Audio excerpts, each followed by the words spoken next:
Diana Batista. I want to introduce myself. I'm from the California Department of Education.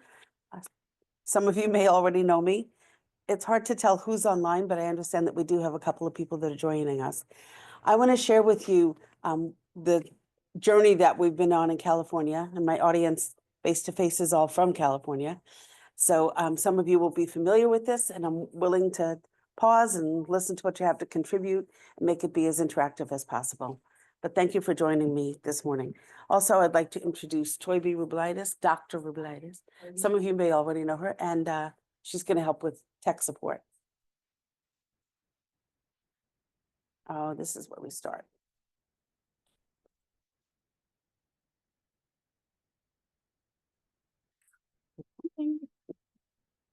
There we go. So I call it CAPE expansion, 10 years in the making. And I also have to give credit to Neil Kelly, who's also with the California Department of Education, because he helped me with fine tuning some of this and adding some of the lessons learned and the outcomes that we're especially proud of. So the agenda looks a little jam-packed, but I promise you the slides will be quick. As I said, unless you have any questions or want to contribute something that maybe you personally have participated in. I'm going to just start a little bit with the history, move through some of the planning, which was the AB 86 rethink and redesign, and then also get into our policies that we establish as we move through CAPE. The first couple of years, we kept adding information and guidance. And then our newest item is the carryover plans. We also worked with field teams. We provide technical assistance, and our new public-facing website that shows all of the outcomes and the student data is called Data Vista, took over for Launch Board. And then I'm going to share 8 special lessons learned. Are you following along? So California Adult Education, I don't know if this on the right looks familiar to anyone, but we do have a booklet that was produced by OTAN quite some time ago, and a website. The website is in the process of being updated, and it shares the history.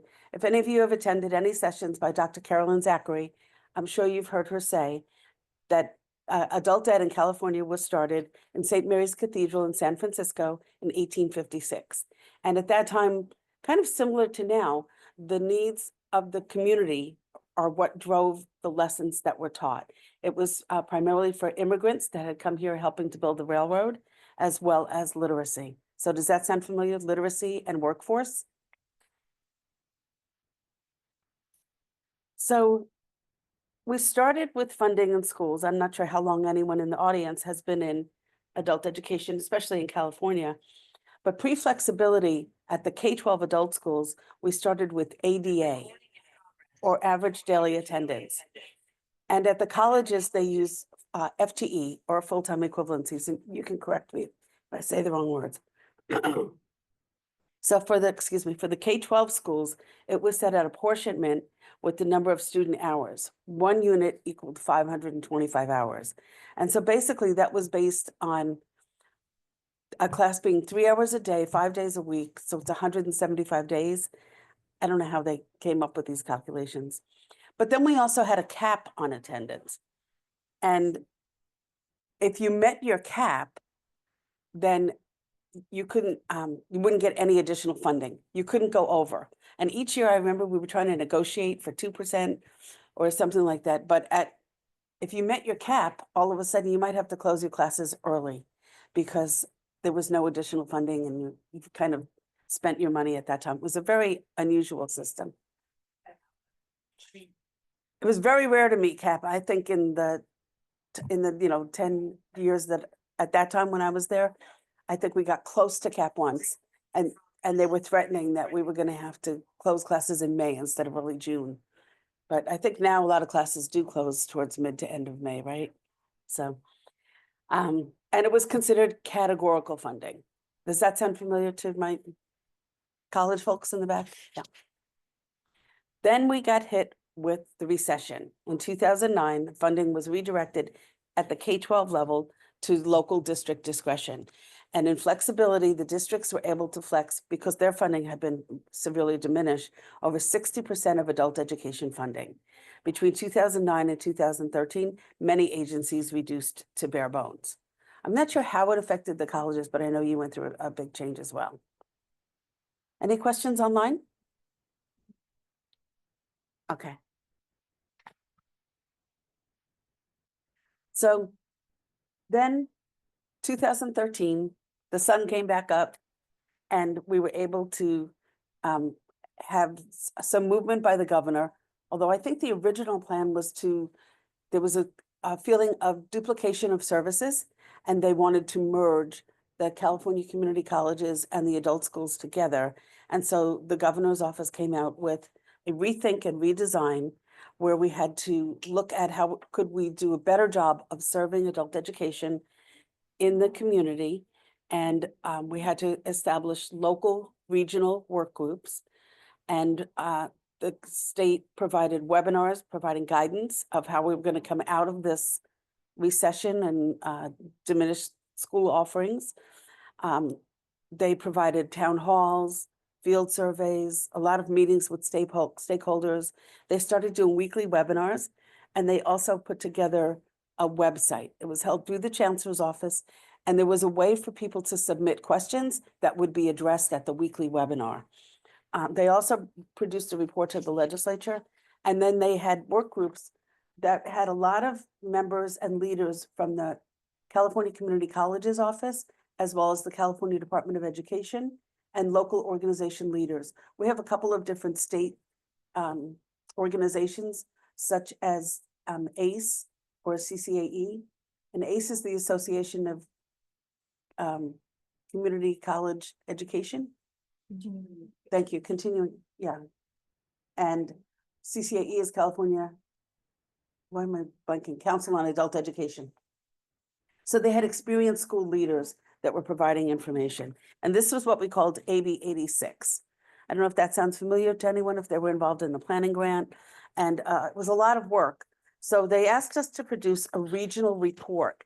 And what they wanted to know was to do a survey in your region of the number of adults that had no high school diploma, look at the unemployment rates, and how would you serve adult population of 18 and older only. I will be sharing my slides as well. Look at the household poverty levels, look at adult literacy, those with less than an 8th grade education, and then also English as a second language, which is the ability to speak English better than, I think it's 7th grade. So we had to do a lot of surveys. And again, we did local stakeholder meetings where we invited a lot of partners, a lot of employers, different representatives from around the community. And this is a slide that is taken from one of the early webinars. So as I've already said, we had to do an evaluation looking at the adult ed programs, also the adult ed needs in the area. But then specifically, we had to report on what our plan was to integrate both programs, the adult ed K-12 system and the local community college.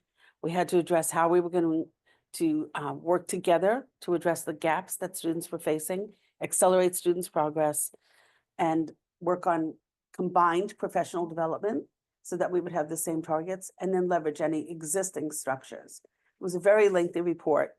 The other thing that happened was that this report, this new structure, reduced our programs from 10 areas down to 2. So this might look familiar because it's the programs that we serve now, but we did lose what we considered parent education and programs for older adults. There's one other program area, but it slipped my mind at this time. So we serve adult basic education, which is elementary and basic skills, classes for high school diploma or high school equivalency, classes for immigrants, including English as a second language, citizenship, and workforce preparation, programs for adults with disabilities, short-term CTE programs, and programs for apprenticeships. As time went on, this kind of molded into programs for pre-apprenticeships, and we have short-term CTE programs and also bridge programs that help students as they transfer into the local colleges. You'll stop me if there's any questions, right? I just put this slide in to show you how quickly we had to move at this time. We were all very anxious to get out of flexibility and get some additional funding for our schools. Now, at this time, they weren't telling us how much money would be set aside for adult education. And so many of us wrote these, I can say from my local consortia, pretty grandiose plans of all these wonderful ways that we were going to pull everything together. And of course, the plan that we submitted was requesting way more funding than would be allocated. But so the superintendents had to file a certification of eligibility early in December. And again, then we had the webinars, the technical assistants answering our questions, because a lot of times we said that we were building the plane as we moved along. So welcome. And we only had about a month, less than a month, just over a month, I'm sorry, for the superintendents to agree that they were going to participate in this new AB 86 planning mode. And then by February 14th, we had to file the notice of intent that we would accept the funding and then have the actual project plan. And then on March 5th, our planning period, officially began. It was very quick, going from years of diminished funding into hurry up, get up and running. At that time, we were known as AEBG, the Adult Ed Block Grant. And the focus of the block grant was to enable adults to advance education, obtain employment, improve wages, and through a partnership, as I mentioned, with the K-12 adult schools and the community colleges. So you can see around that circle area, the focus of what we were trying to do. And does that look familiar to anyone? Improving literacy skills, again, high school diploma equivalency, completion of post-secondary, job placement, improving wages, right? Get a job or a better job. So stuff that we're still working on. And on that slide, I also have a list of the agencies that were used to inform. So now we're moving into the AB 104 legislation, which actually became the official Adult Ed Block Grant and had new ed code with the guidelines. And there was dedicated 500 million across the state, plus a separate 6 million for data planning. The data planning was working on a data system and how we were going to collect data, what data would need to be collected. At that time, we had to submit a maintenance of effort for K-12 adult schools based on our 2013-14 funding. And as I mentioned earlier, many schools already severely cut. So at that time, when they submitted the report, the amount of money that we were asking for was much lower than what we had previously operated under prior to 2009. And there was also a regional formula based on need for the community colleges. So ready, drum roll, what happened was that we formed 71 consortia based on the community college districts, and that's what we still have today. I think initially there were 72, but one area merged with another, and so we have the 71 consortia. So the members are the community college, the K-12 districts, and County Office of Education. But you can also, within your consortia, have partners, and you should have partners that you align with that will help you provide wraparound services to your students.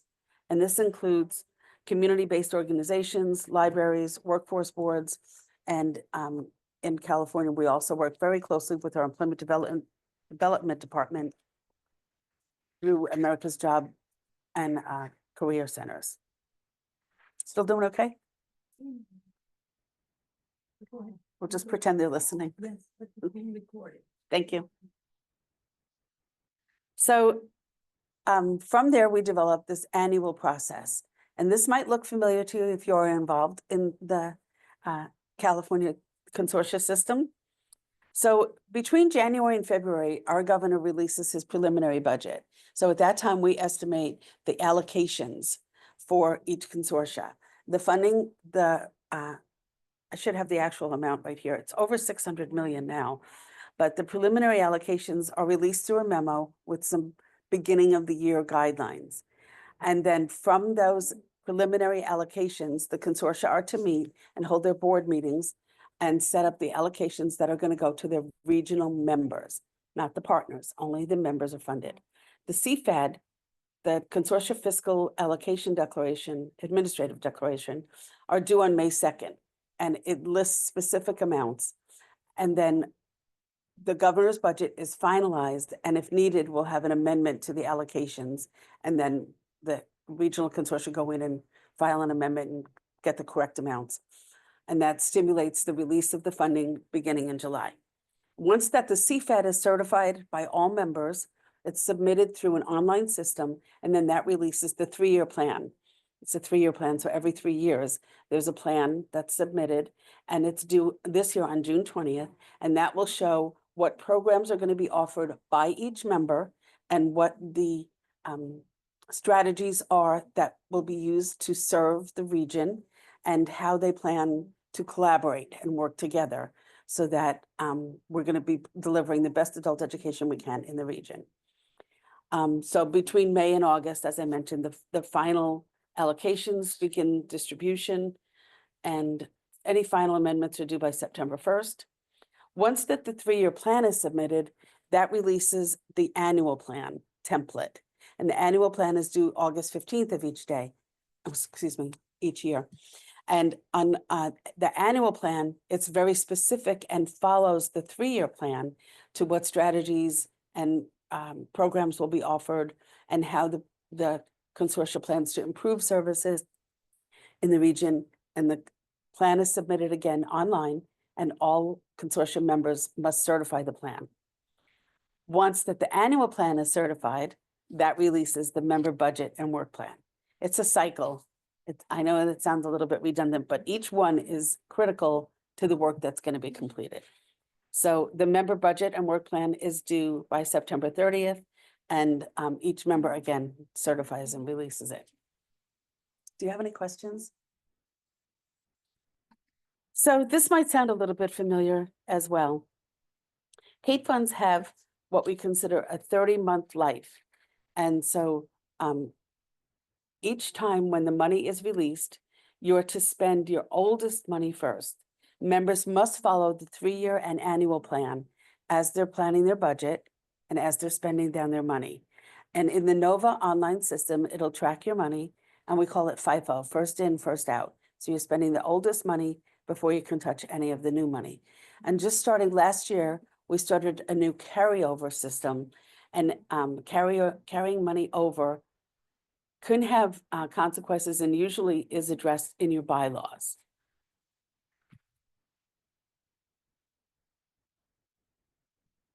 So a number of agencies had trouble with the name being the Adult Ed Block Grant. Having the word grant in the funding cycle led people to believe that it was one-time funding, again, that it was categorical, and it prevented some systems from being able to hire or purchase large things that would sustain the program over amount of time. So we were able to go back to the legislation and get the name changed from AEBG, Adult Ed Block Grant, to California Adult Ed Program, and we call it CAPE, and that's the name that we have now. And this is a dedicated fund. We call it Fund 11, and it's only to be spent in those 7 program areas that I mentioned earlier. And this officially changed the funding to state apportionment. And then we started the new financial reporting system for consortia and members, again, that we call NOVA. So in 2018, we also got more specific with the 3-year plan, and we offered this roadmap.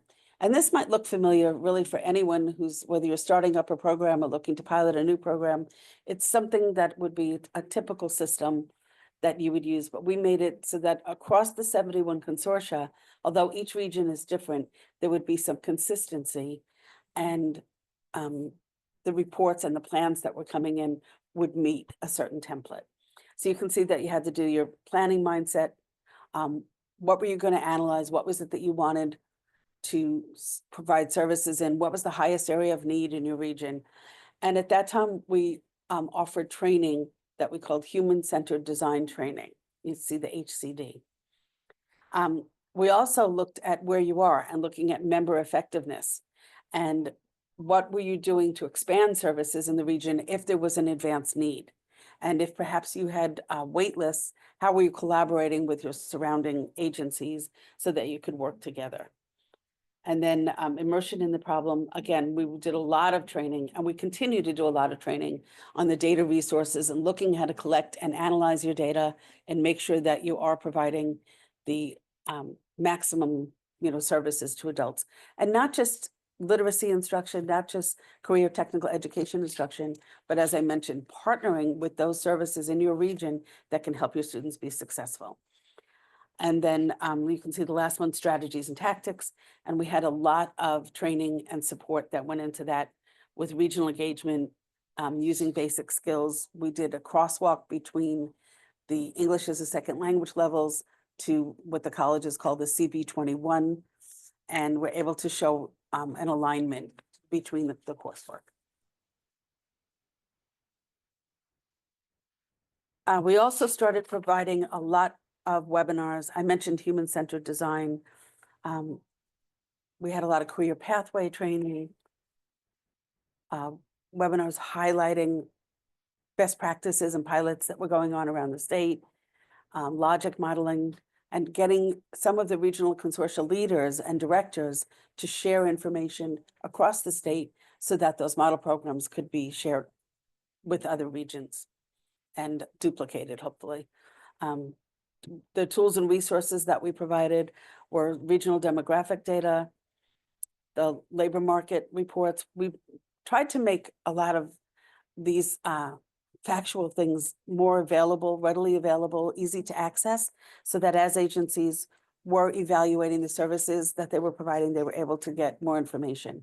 And that's when we launched what we called launch board data that would show the preliminary years of how we were doing with collecting data.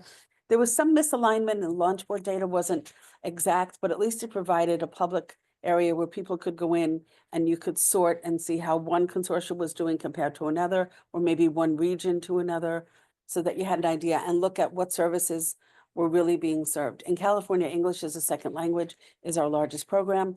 So you were able to go in and see what areas, had a high percentage of enrollment. But again, the data didn't exactly match up perfectly. I'm going to talk about that a little bit later. We started using CASAS quarterly and annual reports, and also we released the member effectiveness self-assessment tool, the consortium self-assessment quality assessment, and that allowed each consortium member to go in and analyze. I think there were 5 to 7 questions where people could say, I think we're doing really well in this area, but we can improve in that area. And then that helped to direct maybe what professional development was needed in the region, and so forth. And then also we released the 3-year plan template along with 3-year plan guidance. Sometimes we needed to add in data dictionaries and things like that so that it was more clear what specifically we wanted. And all of these reports that we get from the regions are used to inform the legislature, to show them what California is doing with the money that they have dedicated to us. We also had a number of field teams, and we had over 80 field representatives serving on data and accountability, career tech ed pathways, member effectiveness, professional development, regional collaboration, and then that education crosswalk that I mentioned earlier between the K-12 system and the community college system. We held multiple meetings in Sacramento, and we would have facilitators come in and work with these different groups and do some really good deep diving and talk about what was happening in each one of the regions, so that we were able to identify what support did they need from the state, what support was available across consortium members, what was working really well in some areas that they could share. And it's really good to have people that are in the midst of it to be providing some of that direct information, because it was able to really bring out some results. And we did make some programmatic changes and really fine tune a little bit of the data and accountability. We have a student data collection system for all consortium members. Again, the public facing dashboard, which was something that everyone was really asking for. Well, how would I know how my neighbor's doing? And Launchboard has now been transitioned to Data Vista, which I'll also talk about a little bit later on. And then we also had a little bit later, we had an immigrant integration committee, which was from AB 2098, where it was identified that it was likely that we had immigrants across all of our program areas, not just in the English as a second language. And so we were able to develop a framework and release guidance to use with immigrants in all programs. And in some regions, they were able to use this information and collect the data and report back to us on how they were expanding things like healthcare services or health insurance or other community supports to their community, to their students. And it was really great to be able to see them do that. So there's a framework that's online that has like 8 different areas, and it really helped to expand services to not only the ESL students, but other immigrants that were in other programs, including career tech ed. And you can now collect that information and include that in your reporting. Just let me know if you have any questions. So on our follow-up to the AB 104 legislation, we continued to clean up and make sure that everything was more specific so that we were trying to get this very large state to report everything into one consolidated kind of thing.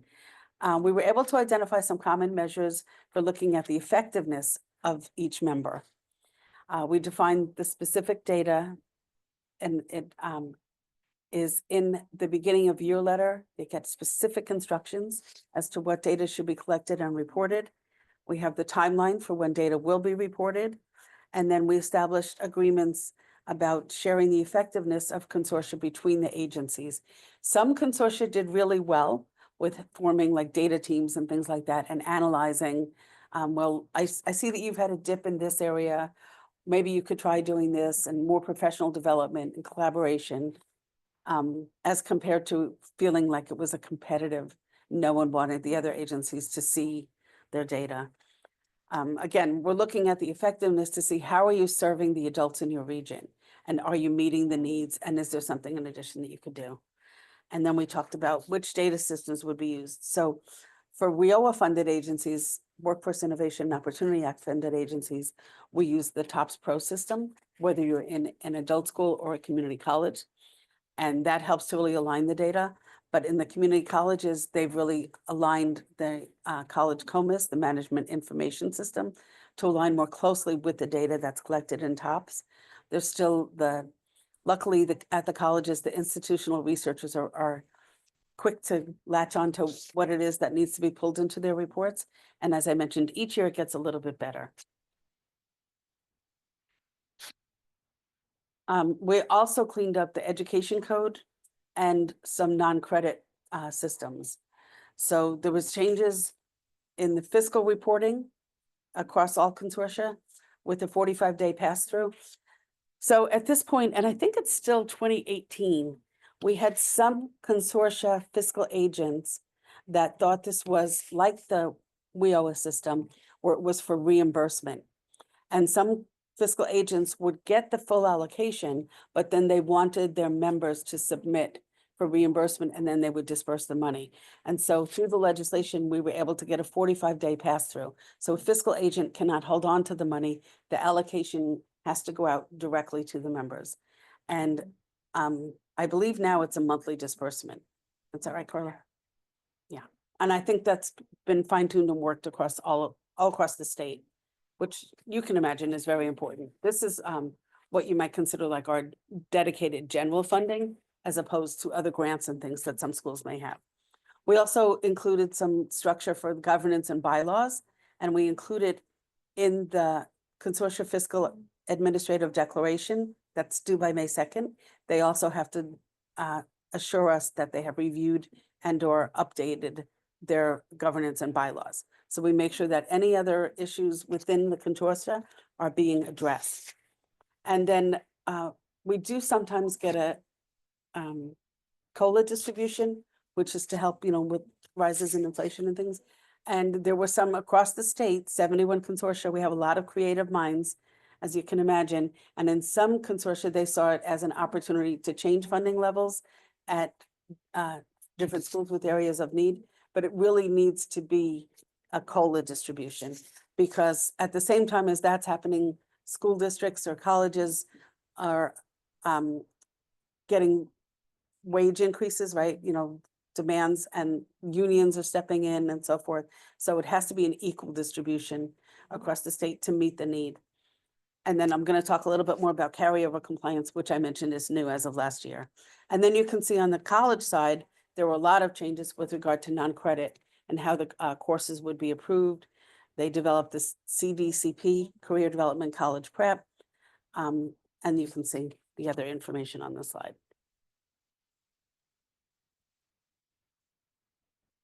We also introduced statewide technical assistance, which we called the California Adult Ed Program Technical Assistance Project, which was Cape TAP.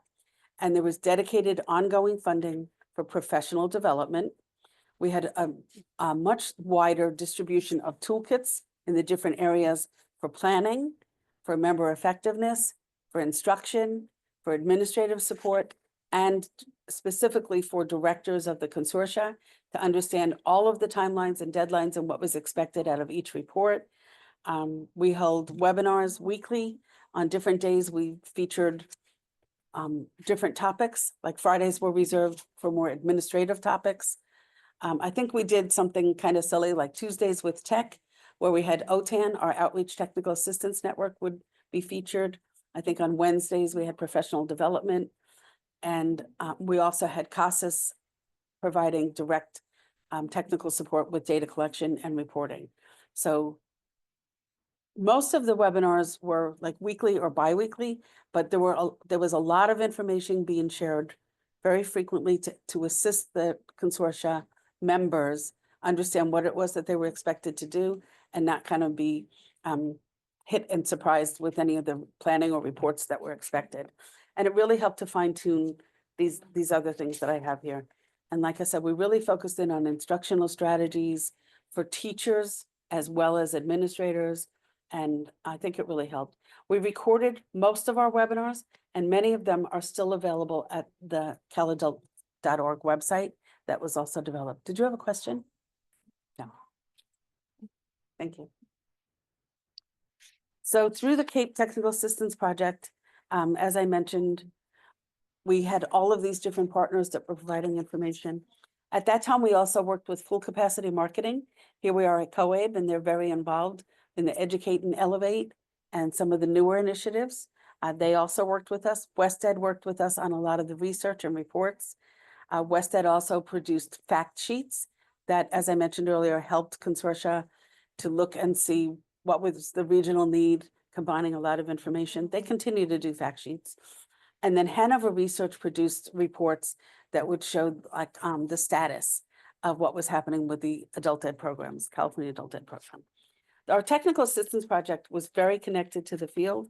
We had a phone line. We have a phone line. You could reach us by email, or you can actually submit a support request, which becomes a support ticket and allows us to follow up with you and kind of creates a little portal where you can go in and see if you had asked that question before, what was the answer?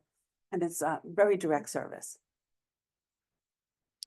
The features of the California Adult Ed Program Technical Assistance Project really focused in on field engagement, consortial lead events, such as a director's event for new directors, as like a director's onboarding orientation, as well as a collaborative director's event with all 71 leads coming together, getting some specific instruction, and then being able to collaborate and meet each other and just form some relationships to help to support each other. We have an annual Cape Summit Conference, and I have restarted some of the field teams that are working currently on data. Again, we always do focus groups and surveys. How is this working? A lot of networking events. We have the interactive website that I mentioned, caladulted.org. It does have a search feature where you can search for keywords or specific topics that you're interested in. Again, this became the webinar hosting. It transitioned over from the community college site, and we provided targeted technical assistance as we identified struggles that we could see in certain consortia. And then again, I mentioned the request for service. And at that time we had weekly newsletters. Those have reduced slightly now down to about every 2 weeks. But these newsletters are able to provide information on other funding sources, events that are happening, reports, and other legislation that they might be interested in, and keeping the field updated.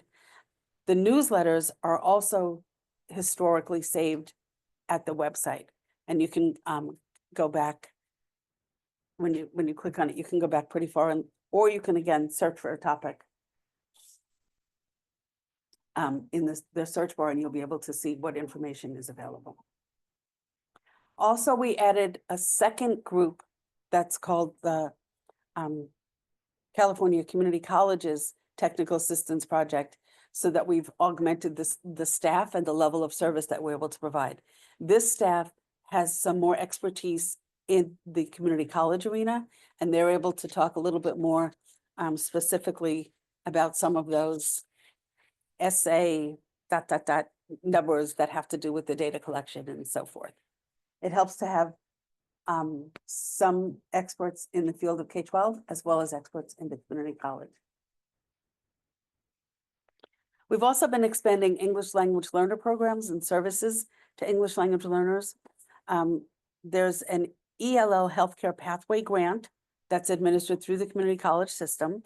And the consortium members were a select group of consortium directors and members were invited to submit an intent to apply for that grant.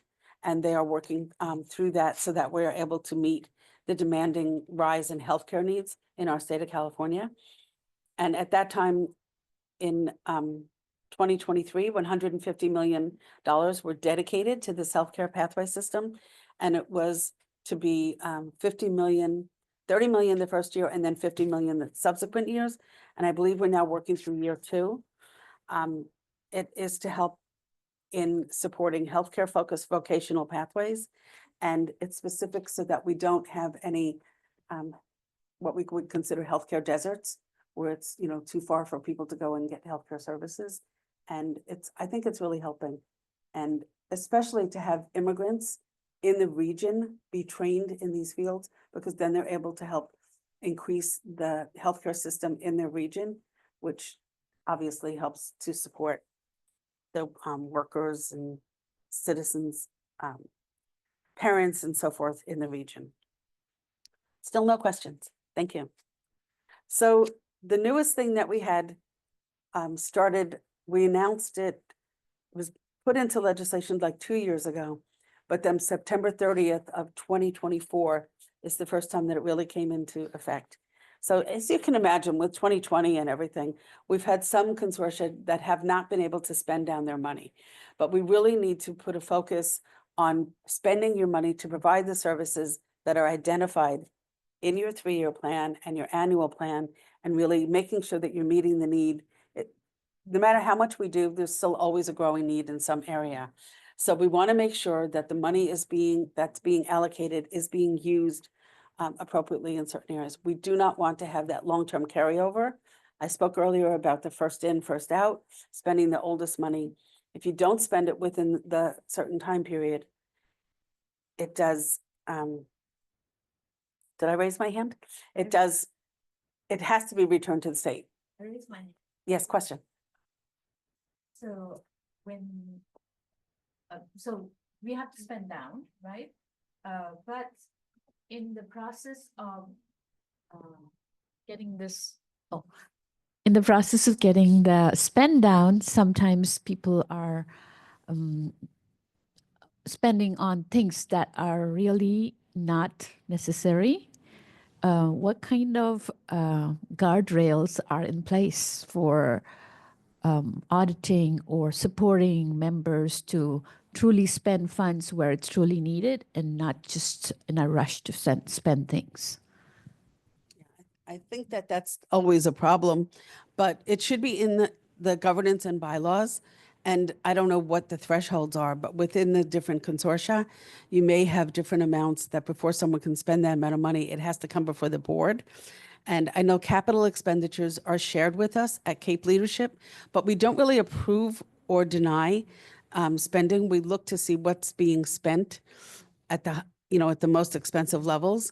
But I think within the consortia, the only things that you can really do are look to see how does it match within the annual plan or the 3-year plan, and how is it going to help to growth and provide additional services in the region. I don't know through the governance and bylaws and other discussions that you have at your consortium meetings, if you could have discussions about, gee, it seems like we have a surplus of this or that. I think someone the other day was talking about, oh, gee, I still have this much money, so I better buy 20,000 pencils, or I better buy 500 notebooks, or something like that. You want to be spending your money appropriately and being prepared for the services that you're going to serve in the next year, or maybe short term, like 6 months or so forth. But I think that because it's really local, regional discussions, it's hard. The state doesn't really intervene in that, unfortunately. But you could always certainly go to the caladulted.org site and submit a support request, and we can see if anyone else has come up with a way to address that. Thank you. For those that are here face-to-face, I think you know this is a hybrid session, and we believe that we have other attendees online, and we need to make sure that we use the microphone so that they can hear us. So the consortia can designate an internal carryover compliance, but the rate that's set for the consortia to the state is 20%. So some members may be at a lower amount, or some members may be at a higher amount, but if you hit that 20% threshold of money that you're carrying over from year to year at the consortia level, you're going to have to submit a written expenditure plan. And you will have to submit a corrective action in your written expenditure plan, where you identify how much money each member has and what the plan is for the spend down and how you're going to meet the deadlines. As I mentioned, the first time that this report came in was in September 30th of last year. Then by November 14th, agencies had to submit their plan. And then we had to go through the process of reviewing every plan and what specifically they wanted to do. We had to kind of develop a rubric of what we felt would be appropriate, what sounded like it would really work. We all had to review the plans and then submit information back out to the field through the NOVA system. And at this point, we're working on technical assistance with agencies that need help. And we're connecting with them through the targeted technical assistance to make sure that they are aware of their spend down plan and what was submitted and how they are to be carrying it out. So the plans were submitted November 14th. We've been working on rolling information out. Some consortia have a high level of money to spend down, and they have a lot of capital improvements that they're going to do. And it makes sense because since 2020, with the pandemic, a lot of agencies were kind of stifled with some of the things that they wanted to do. And now schools are able to come back in and do some facility upgrades, or do more professional development, maybe send more people to trainings and things. But out of 71 consortia, 33 consortia submitted a written expenditure plan. Did you have another question? No. I'm also testing this. Oh, okay. Thank you. But I do have a question. Thank you. So you said about 33 agencies have consortia are going through a technical assistance. So what are some examples of technical assistance that's being provided? Thank you. So in some cases, the plan is very specific, and we can see what they plan to do and how they're going to address their spend down. And some have submitted attachments with like a preliminary budget. And so for that, the technical assistance projects, both of them, are working together to reach out to agencies and say, okay, we've received your plan. We see this is what what you want to do, making sure that you're using your school procurement methods, whether it's a K-12 or a community college. You have to submit your things, and some items have to go before the board and so forth. And then in other agencies, the written expenditure plan wasn't very specific, and so they're contacting them to get more detailed information. And they get the information, the technical assistance projects get the information and share it with we have monthly meetings with them at the CAPE leadership level, and they're sharing with us what agencies plan to do, and then we'll be working more closely with them. It's still really a relatively new process, and we have had some different webinars on the carryover compliance, trying to provide guidance to the field and to make sure that they understand what's expected and what the impact will be. And in some areas, some consortia have agreed to look at the carryover and match it maybe like with waiting lists and see what they can do for this one time of being able to increase services in the field. I thought it was here in the slides, but I don't really see, I don't recall saying it this morning. But the money is dedicated, and through the legislation, every member will get the same amount, if not more, depending on the amount that we get from the governor's budget, as the previous year. The allocation that comes out is a set amount. And again, if we get more money, then it's increased by that percentage. But there is a provision, I've been talking a little bit about member effectiveness, where if the group feels that one member is not performing services, or if a member feels that they cannot perform the services that are expected, that member's allocation can be reduced. And then the consortia local decision would have to be what to do with that amount of money. So in this case, they're able to make like a one-time share of the money so that the consortia keeps the money and the money is spent within the region. Does that make sense? One more question. And yeah, that's something that we do at our consortium. So if members can't use or have unspent funds, they go back into the general pot. Our members and our directors meet. We offer our members 3 options: split equally, split by the funding formula, or keep for special programs. So that's one way to. So what would be a special program? Oh, say for instance, someone wants to open a pre-apprenticeship and they need to buy supplies or they need to buy curricula. That could be a special project if they've got nothing allocated for that already. So it's being used to expand services in the region. Right. Yeah, typically members have been sharing. And when I was in the Sacramento region with Carrick, we actually had some, I'm going to say guest speakers come in and provide specialized training, including on like 508 compliance or 504 compliance and other strategies of addressing our learners, things like that. Another question. Thank you. So I was going to say, has there been any examples of where the consortium members have come together to decide it's time to redistribute the allocation differently because one member in their consortia or 2 members are not spending down after 2 or 3 years of time? I can only recall one area where one member has declined, they have had trouble providing services, and they've declined to continue to participate, and they've returned that funding and it's being redistributed in one area. It's a little bit northern California. But I think with this new carryover compliance, there's a possibility that we will see more of it. Like I said, it's very new and we're still working through it. So what we're trying to do, obviously, is to make sure that we're, having some fair distribution, not only of funding, but increasing the services to the field, because we do provide legislative reports that go to the governor. We do have the Department of Finance that's very closely monitoring what we're doing, as well as the Legislative Analyst Office.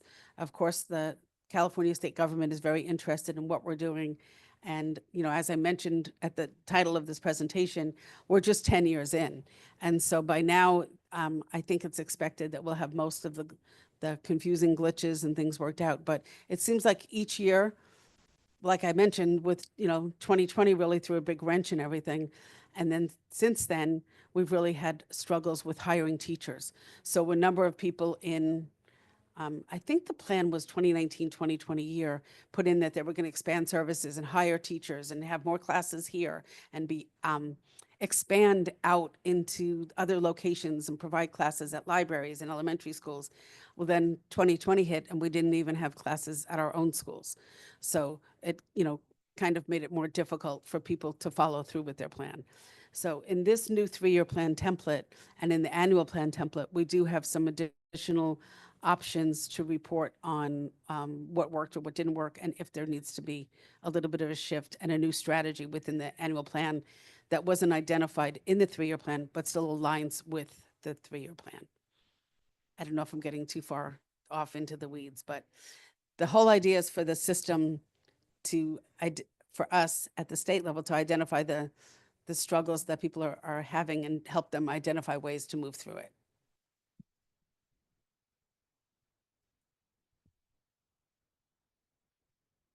Okay, so let's look at some of the program outcomes. In 23-24, which is the most recent data that we have available, the number of adult learners enrolling for services or instruction has increased to 700,000. If a student does not attend instruction for 12 hours or less, we call them, they're not considered a student, they're considered a participant. So of the 563,802 attended at least 12 hours, which means 83% of the students enrolled reached the 12-hour mark. So that's something that's really shifted since prior to Kate. We're continuing to show growth, and we're hoping to get to the 18-19 year. And it looks like our programs across the state really are doing well with recruitment and providing more orientation, onboarding services. And we're starting to reach pre-pandemic levels. There's a 15% increase in high school diploma, high school equivalencies that were awarded compared to 22-23. And that's really promising. I want to make a quick remark on that 12 hours or more. I wanted to make a quick remark on the 12 hours. So what happened is in 2021, when we came back from the pandemic, we were at 63%. I remember Neil sharing with me and at that consortium, at the Cape Consortium conference, that it was 63. Now it's 83. That's a really good jump. Yeah, we've learned a few things since the pandemic, for sure. So just going on to the WIOA data, just quickly, 42% took a pre and post test, 69% had a gain, 34% had other literacy gains, 28% passed an EL civic objective additional assessment plan, which is related to the immigrant integration reports. And if you're using TE, you can go in and run what they call an I3 report, and it will show you what civic objectives were addressed and how many students participated in and then passed the assessment. And in 23-24, in 18-19, when it was new, only a little over 1,000 co-ops were completed. In 23-24, 105,000 were completed. And this is one way that we can really show those that monitor us how we're addressing the immigrants in our communities. 23% of the participants were employed as compared to 18% previously. So I don't know if I'll have time, but I will share my slides. And if you did not attend, there was a webinar on Data Vista just about 2 weeks ago. And it really has a nice little opening video in the upper right-hand corner, which will show you how you can sort and delineate the information, compare your region to another region, or dig down and see who you're serving. Again, Data Vista has replaced Launchboard, and it has information and data across both systems from as recently as 23-24. With Launchboard, we always had a lag, and there would be K-12 data much sooner than the community college data, but because of the alignment with the COMIS system and everything, it's a little bit better. And you're able to use a dashboard. There's something that's called the top 5 that you'll see when you go in there, and you can look at progress, success, employment, earnings, and you can also access metric definitions. So as you're drilling down, you'll be able to really see what it is that's being reported there. And the site is, I think it's datavista.org, but again, the link is here, so you'll be able to look at it. So I want to share with you some of the lessons that we've learned. And again, I want to really credit my colleague, Neil Kelly, for helping me with the presentation and looking over. He is very familiar with everything from prior to AB 86 to current day. And I don't know, sometimes I think he knows a little bit into the future, but this is what we've learned over the 10 years. So we'll always work to improve our student data. But we can definitely say across the board that agencies are much more interested in their data than they were 10 to 15 years ago. And not just looking at their own school data, but potentially looking at other regions and certainly other agencies within their region, and looking to not just improve their own data, but improving the data that's collected and reported within their region, right? Everyone wants to be, show how spectacular they are, and we're so pleased with that. It really helps in doing the reports. The other thing is that sometimes there's a lot of different questions that come up, and we try to address them as quickly as we can. Again, we prefer that the requests come through the caladulted.org site, and then it is distributed through either the Sacramento County Office of Ed Technical Assistance Project or the Community College Technical Assistance Project to the appropriate lead agency so that we can address it. But when in doubt, go back to the Ed Code or the legislation. And I have to read Neil's quote. The crazy Wild West days of 2014 to 16, the AEBG days forced us to lay down the foundation for the current system. And that's where in the beginning I went through those slides of how we fine-tuned as questions came up or as we saw certain activities happening, it was like, oh, we can't have that happen. So now we have to address that. But I think that we've been pretty responsive through the years and that we have a much better system working now. It's been a while, but the systemic change is really impacting our programs and services that we provide. I hope that you in the audience will agree with this, both in person and online, that working as a consortium of members and partners has really shown the importance of thinking regionally about communities and, more importantly, students, and that individual members are a little bit more willing to negotiate and work through some things to help provide better services across the region. And that's evident, for example, in where we talked about if a member really cannot spend their money down or they have some extenuating circumstances, how they're willing to help their neighbor. And then someone else used this saying the other day. I don't know, I forgot who it was quoted to, but it's more members, more accountability. And we're finding that consortia with more than 2 or 3 members have less carryover because I think they're kind of monitoring the system as a whole. They're monitoring their own work as well as their neighbors. They have a stronger governance system. They have other things in place that will help them be able to move through. Whereas before, sometimes there were some pretty contentious conversations, but now we see people that are really collaborating and realizing that it's better to serve your region as a whole and again, focusing on the students. I will share the slides, and at the bottom of the slides, you can see where you can get some of the resources on how we came up with these lessons learned. The missing piece that no one talks about for CAPE is not the enrollment, but how many more access points we have than 10 years ago. We have many more programs and services being available, and we also see many more cross referrals. We have community colleges that are offering classes on the adult ed campus. We have adult schools that are offering classes on the community college campus. Again, it goes back to serving that, making sure that we're really addressing the region and empowering our region through the students. And Neil says, we definitely have the Field of Dreams approach down pat. I think we are really creative too. The adult ed story is not just transition to work or college. We're really working about language acquisition, diploma equivalency, being a better member of the community, learning together as a family, becoming a citizen, and the basics on how to function in society. And again, it's the student journey. I see a lot of nodding heads, so thank you. We also, excuse me, we don't put enough stock into our welcoming environment and how easy we make it for students. You know, we really, at adult schools, at community colleges, we look at the student as a whole, and we look at what can we do, what are the needs.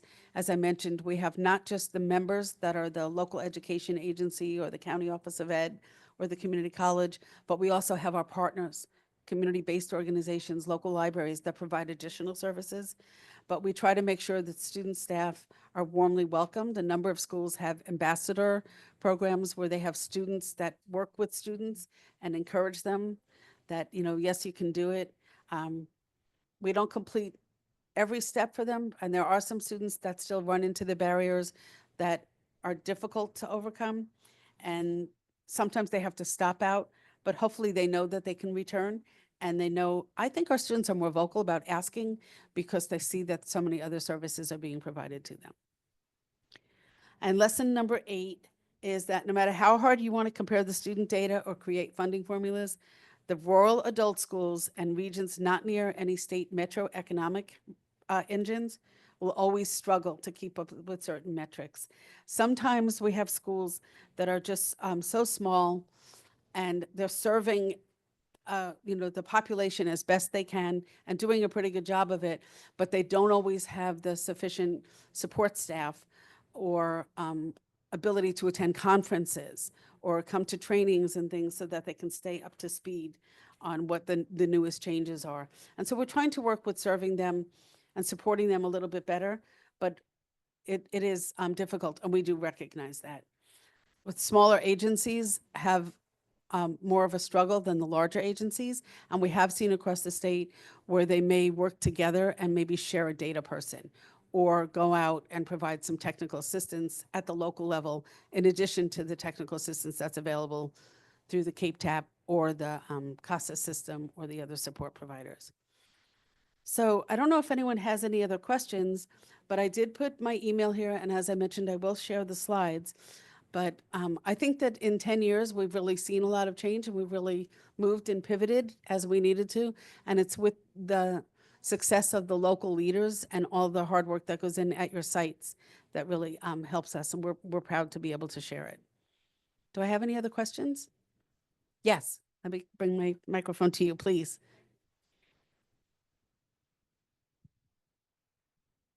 So I'm from Massachusetts. It's a very different picture than this.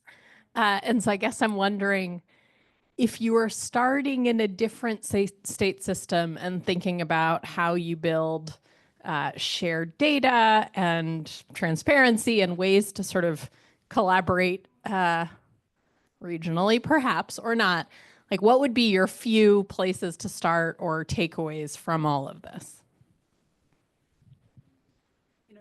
It's really difficult, and especially noting that Massachusetts has a very different structure. So, what we started with, back in the beginning was that we knew that there were students who needed services, right? The governor of the state did recognize that. And so there was that survey, if you will, across the land of what were the gaps in services. And we had a lot of stakeholder meetings, and then we put together that planning report to show that we could do so much better if we had adequate funding. And I'm not sure if you were here when I said at the beginning, we did these AB 86 plans where we called it like the pie in the sky, and there was no idea of how much funding anyone was going to get. And I think in our small regional consortium, we asked for something like 45 million. And I think that our allocation was 29 million. So I think the start is with the gap in services. And then also, I'm not sure exactly the state structure on data and things like that in Massachusetts.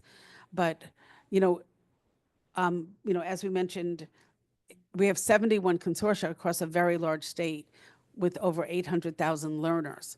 So you would want to identify that information and then find out from the state level what support is available. I mentioned that we had the support of people like West Ed that would do research and provide fact sheets that included not only the labor market information, but all of that census data, and then all of the community access data, probably information from the PIAC report. So from that, we had not just us tooting our horn saying we need money to help provide services to these people, but we had actual factual data. And as you've heard throughout this conference, it's being able to tell your adult ed story and kind of tugging at the emotions of the one-to-one person that you want to include. And I think that we included a lot of that anecdotal information in our reports. I don't know if that's a start. Any questions with our Zoomers, our online people? Not yet. Okay, well, if there are no more questions, I'd like to give you a gift this morning of 5 whole minutes. Thank you for attending. I really appreciate it.